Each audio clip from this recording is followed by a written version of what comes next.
അന്നത്തെ കാലത്ത് ഈ പ്രസവം എന്നൊന്നും പറയുന്ന വലിയൊരു കാര്യമൊന്നുമല്ല. അതിൻ്റെ ഒരു ഉദാഹരണം എന്ന് പറയുന്നത് ഞാനും നമ്മളെ പിന്നെ തൈല കല്യാണി പിന്നെ അതുപോലെ തന്നെ പൊക്കി മാധു എല്ലാം ഇങ്ങനെ ഒരുമിച്ചിരിക്കുമ്പോൾ പണ്ടത്തെ കാലത്ത് പിന്നെ മാധു പറഞ്ഞ് ഞാനും നിങ്ങൾ വർത്താനം പറഞ്ഞു കൊടുത്തിരിക്കും, ഞാൻ 5 മിനിറ്റ് പോയിട്ട് വരട്ടെ. ഞാൻ ചോദിച്ചു എല്ലാം വെള്ളം ഇഞ്ഞി തേടിയാ പോകുന്നത്, ഞാനൊന്ന് പെട്ടിട്ട് വരട്ടെ. അന്നത്തെ കാലം അങ്ങനെയാ.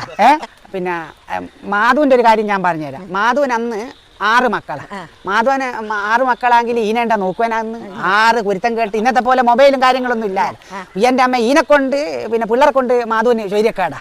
അല്ല അന്ന് 10, 14 മക്കളുണ്ടാകുന്ന കാല. മാധുവിന് അന്ന് 6 മക്കളാണല്ലോ. അങ്ങനെ മാധു കെട്ടിയോനോട് പറയൂ, വിഷ് എന്തെന്നാ ഇത് പിള്ളേരെ കൊണ്ട് 6 മക്കൾ എന്തിനും 2 പോരേനാ. അപ്പോൾ ഇതിങ്ങനെ പറഞ്ഞ് പ്രശ്നമാക്കും. അങ്ങനെ മാധുവിൻ്റെ കെട്ടിയ പിന്നെ പൊക്കം വന്നിട്ട് സമാധാനിപ്പിച്ചിട്ട് പിന്നെ മാധുവിന് 12 മക്കളങ്ങ് ആയിപ്പോയി. എന്ത് പറയാനാ കേൾക്കണ അല്ല. പിന്നെ അവസാനം അല്ല കേക്ക് അല്ല ഞാൻ പറഞ്ഞുതരാം. അവസാനത്തെ ഒരു മക്കൾ ഉണ്ടായിക്കല്ല, അത് പ്രസവത്തിൽ തന്നെ മരിച്ചു പോയിട്ട് മാധു കരഞ്ഞിക്കില്ല. അതെന്താന്ന് വെച്ചാല് അഥവാ പിന്നെ പൊക്കം വന്നിട്ട് പിന്നെ സമാധാനിപ്പിച്ചാൽ